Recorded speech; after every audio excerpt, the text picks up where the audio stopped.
Afternoon, guys. Hope everybody's okay. Welcome back to the channel. Thanks for watching, Wood Gods. So yeah, just gonna give a little update really of where we are now.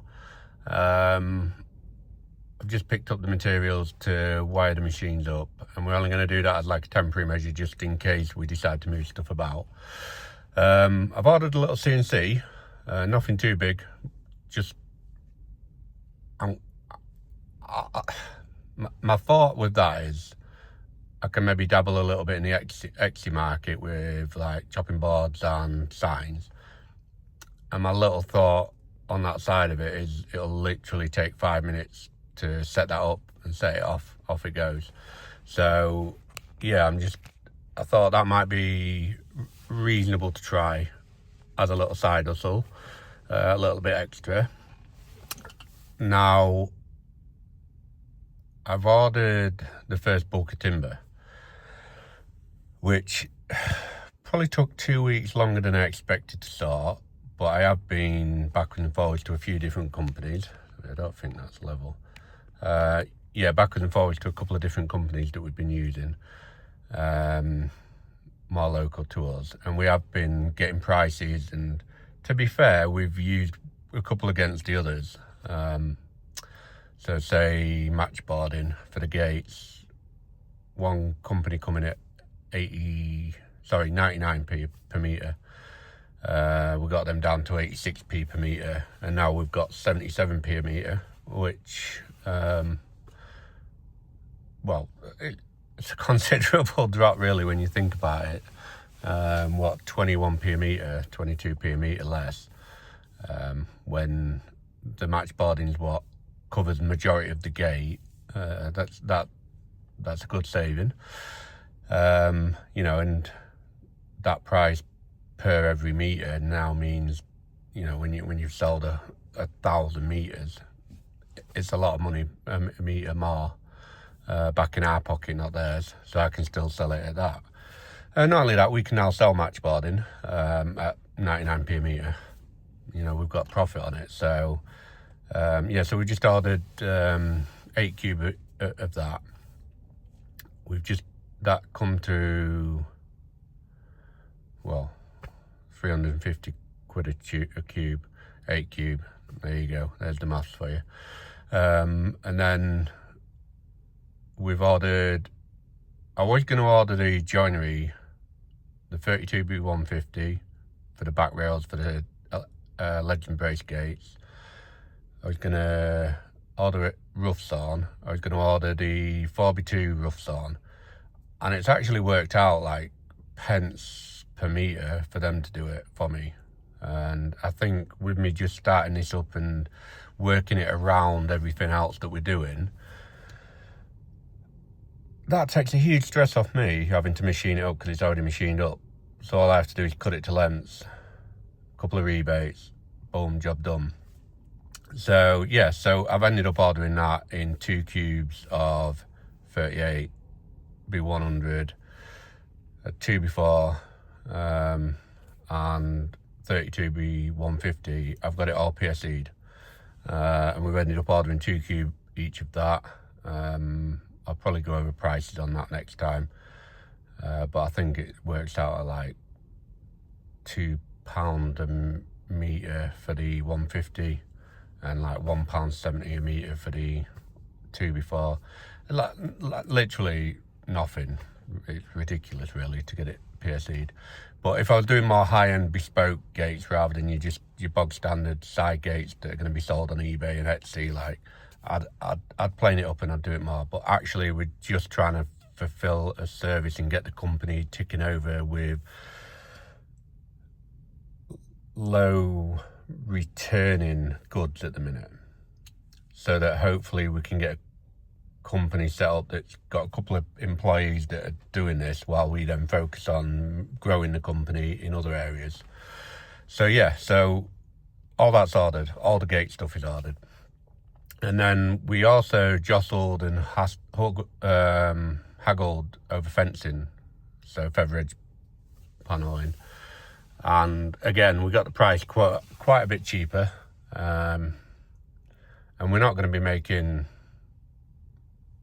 the earth on fence panels. But I think the reason why I wanted to make this video is because, so our local MKM, which I deal with for my building company and put all the building side through that, I've just been in now just to sit down and have a word with him because I've got another job to price up, and I've just been telling him what I've been doing there, and they have agreed to buy our panels off us as long as we can hit the target sales rate. But obviously us hitting that target sales rate, they will then sell more of them panels for us. So then I was just telling them that we're buying it in bulk, the materials, or hoping to. So they've just turned around and said to me, well, we can supply you it. What prices do you get it at? So I've just showed him the prices, and he was like, leave it with me. If you can take it in an Arctic load, we'll get it to you way cheaper than that. Probably 10-15p a metre cheaper than that.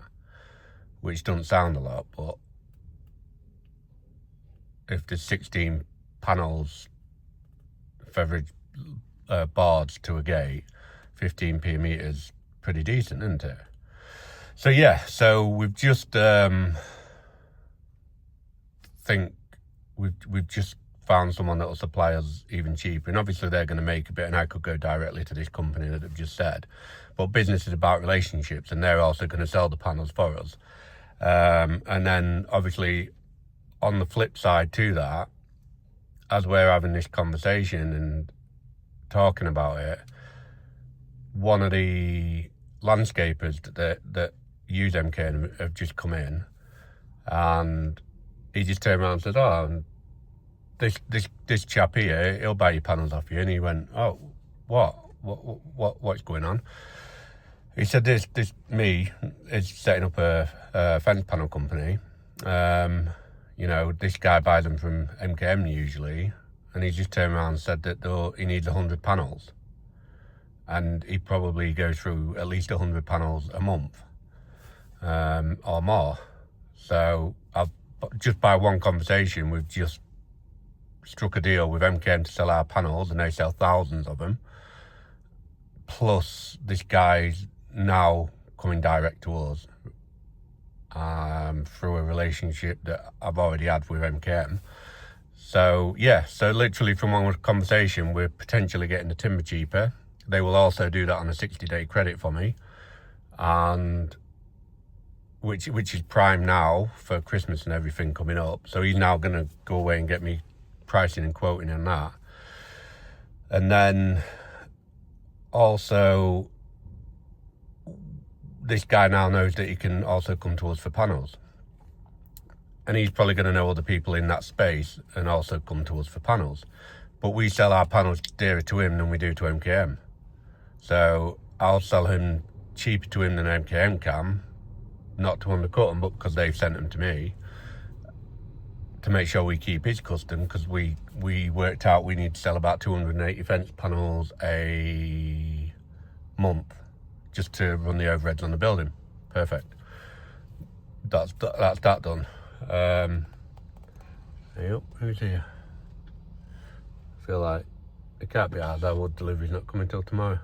Yeah, so just through one conversation, guys, and just dropping to somebody what I'm going to do, and having a good relationship with them, because we put hundreds of thousands of them pounds through them anyway a year just from the building side. They're now potentially going to become our supplier, and he's just told me that they can probably get it cheaper if we work together. We sell them the panels at the right price, and they sell us the timber at the right price. They can get the price cheaper from their supplier because they can say they need to hit this margin, and they know that their supplier needs to hit a bulk margin every year, every month. So actually, yeah, through one crazy conversation, just dropping in what we're going to start doing and what we're looking at, we're now supplying someone. We've now got somebody that's potentially coming back to us to supply us timber with a 60-day credit. And we've also got our first customer. and we've not even put a nail in the fence yet. So, nail in the panel. So yeah, literally through a conversation, we've potentially opened up a whole market. And then on the side of that as well, the side gates and stuff, they're also going to stock them, sell them, and then they'll just come by, pick them up from us and deliver them to their customer. So yeah, we've conversations, relationships, and just putting out there what you want to do and what you're doing is worth its weight in gold, I think. Because when he first said to me, we can get you the timber, I laughed and said, I've had your timber prices, don't forget, for floor joists and stuff. So he was like, come on, let's be realistic here. So yeah, using their buying power, especially for a smaller company like us, is massive, and that'll help us. We've got the money to one side to buy that Arctic load of timber. That's not the problem, and we're happy with paying for it. But also, that's now going to create an avenue of where we don't need to put the money into that. We can just make panels and focus on selling them. And let's face it, by end of February, people are going to be buying these panels anyway. After Christmas, people are going to have damaged panels from the Christmas bloody, I don't know about you guys, but one of my friends has just said to me, I need a couple of panels. That wind the other night's just destroyed a couple. So yeah, it's going to be one of them ongoing things. And I think we was going to dip them all originally, but I think now we're just going to get them in treated green and take it from there, really, for now. Just it's one less process for us to have to worry about. And then, we're going to get an Arctic load of timber dropped off and see how fast we can plough through that, which is what we wanted originally. And it took a little bit of time to get the haggle through the local reps, because they're all on performance relation benefits, where obviously where I've just been, these companies they just want bulk. The more they sell, the better it is. It's not about necessarily the price, it's getting it out the door, getting it off the floor, getting the next load in. And that includes MK, and obviously they want a markup. Of course they want a markup, but they sell that many materials, their markup will be a combination of all the elements that they're selling through their business for a year will make up their profit margin, and they're happy with that. Their turnover could be 10, 15, 20 million, and they're making 15-20% profit on that. That's decent, isn't it? But they're not going to sell that if they're not just getting rid of stuff in bulk. And I do this for the building side anyway. A bag of pea gravel might cost me 60 quid from here, but if I get it from somewhere else at 55 quid, I'll tell them and they'll give me it at 55 quid because I don't want to lose my business. So I've been working with them 5-6 years now. And this is what I say, it's not necessarily about trying to do this on your own.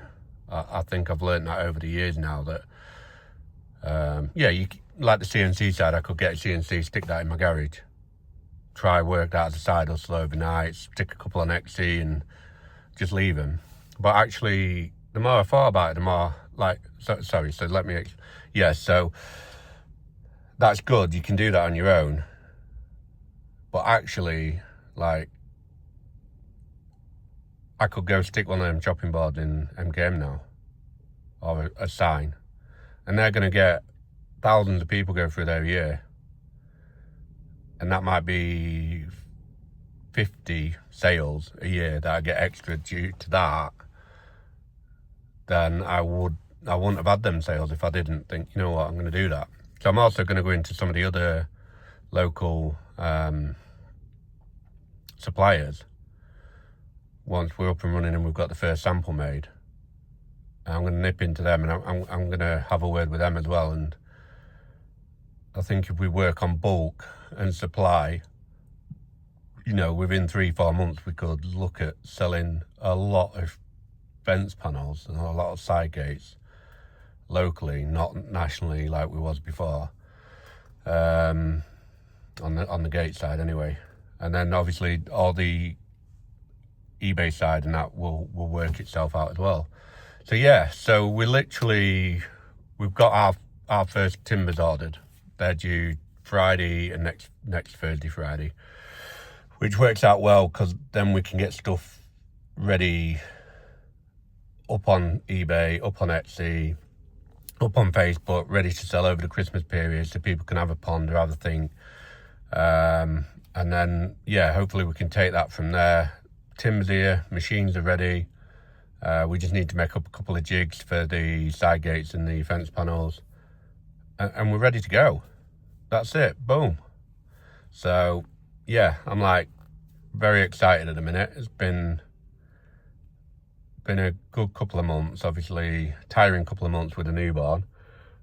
Just finishing a few other jobs off. And like I say, I wasn't going to price any more jobs as of yet on the building side, but I just thought, well, I could outsource that while I'm doing this. So yeah, I think the main thing from this is relationships can be key. And if you've got so the relationship that I've got at MKM with the guy that orders my bricks and blocks, not timber, but he just put me onto the timber side because he knows that can make them money as well as us money. We're then going to supply them panels, so that they're going to sell our panels, they're going to make a profit, we're going to make a profit. They'll come and pick the panels up and take them to where they need to. It's like I'm not paying for delivery or anything on that then. So yeah, it's a win-win really, isn't it, for everybody? So yeah, I think the main thing from this is relationships are key, and why not just tell people what you're doing and let them know. But yeah, just so coming away from that, because that's pretty much the update on there. Nothing else really has moved much further. The reps have been very slow. This is why I'm trying to find some, say, like bulk timber suppliers for when we're ready, but that's what triggered the conversation with MKM. So yeah, but then going on to the next thing is like, although we're going to sell bulk and little profit margins, which is great, and we'll keep people in work and keep a roof over our heads and keep the workshop going. Me personally, I would also like a little niche side. So I thought maybe doing a few CNC projects where even we can make custom furniture with CNCs. It takes the element of needing highly skilled workforce out of it. Everything's computer programmed. And maybe look at that side of a business as well. So we've got employees and people running one side and looking after it. And then we're going to have a look at the CNC side and see what that market's like, and offer inlay chopping boards, offer detailed furniture, that kind of like stuff, and see if we can advance into that side as well. Obviously walk before you can crawl, and just little baby steps, but unless you're getting this little CNC and just putting a couple of like even coasters or plaques, house number plaques, a couple of chopping boards, getting them out there and getting them made and showing people, and then getting, so, and then, unless you actually get round to just doing it, getting it out there, yeah, I might not sell a chopping board, I might not sell a plaque, but I don't know, I can't put that up there or to sell them without having the product made here to sell. So yeah, I'm just gonna have a little tinkle with that, because I think that could be a big market and a custom market to go into, especially around Christmas time, which it is now, which we're a bit late for. But for birthdays and stuff like that, if we can get something set up, I'm pretty sure there's a huge market for that. And the thing is with that sort of thing is, if you can produce, say, I don't know, 50 chopping boards a week, and we're not on about just a normal chopping board here, we're on about something a little bit more upbeat, probably a 500, 600, 700 quid chopping board. If we can produce 50 of them a week, that's a huge margin on one CNC, and it takes 2 or 3 hours for that CNC to produce that chopping board. I mean, I'm open to even buying the inlay and the thingy already done if we can. You know, so then that takes a chopping board from 6-7 hours input to down to about an hour, 2 hours input. Yeah, I'm looking at once you then reach maximum capacity, but you're earning a good wedge off that, you know, the next thing from there, if you get more orders, is you just add another machine, not another person. A person will cost you 30-40 grand a year. A CNC will probably cost you 10-15 grand, a one-off payment. Maybe a couple of grand a year in electric and parts. So yeah, so I was like looking at that as well and thinking, you know what, like if we can get something set up sturdy and steady, fence panels going out, side gates going out, a couple of blokes just managing that, dealing with that, a couple of employees doing that, free up our time to flex and look at other things and, you know, hopefully get our heads around what's needed. So yeah, so I've just ordered one, but it refused delivery because I couldn't get in, so it's made its way back. So I'm just trying to get it back, and then hopefully I can have a little tinkle with that over Christmas as well, because I've never played with a CNC. If anyone's ever done out with a CNC, let us know. And if you've got this far, please, yeah, like and comment and do subscribe to us, guys. Appreciate it. I can't, crazy, you know, in what, 3-4 videos now. We've had quite a lot of views. We've had a few subscribers and quite a few comments, so I appreciate all your comments, guys. I really do. And any ideas, you know, like I'm open to ideas. And anything you guys would like to know as well, or us to share, I'm open to that. I'm not going to sit here and not tell you how much we're paying for our wood, or, you know, where we're going. Like I'm more than open to share that with you. And same again, like if you guys know about CNCs or any other bit that you think would be handy to know, I'm all ears. I'm always here to listen and learn. So yeah, so I think I'll leave it there for now, guys. Probably next one might be in a week, 2 weeks. Get the electrics on for the machines, get the wood here, get some jigs made and a couple of samples, and I might just do a couple of videos on that. So yeah, appreciate you watching, guys. Love you all. Take care.